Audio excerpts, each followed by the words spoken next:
In this short tutorial, you will learn how to arrange contacts and favorites on your iPhone. By organizing your contacts in the favorites list, you can quickly access the people you communicate with most often. To get started, open up the phone app on your iPhone and then tap Favorites at the bottom left corner of the screen. After that, tap Edit. To arrange contacts in the favorites list, simply tap and hold these three lines next to any contact. And then drag it up or down.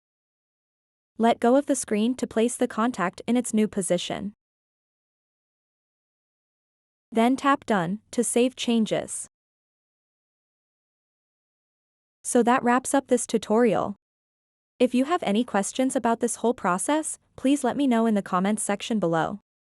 And if this video helped you out, please give it a big thumbs up and subscribe to this channel for more tutorial videos like this one.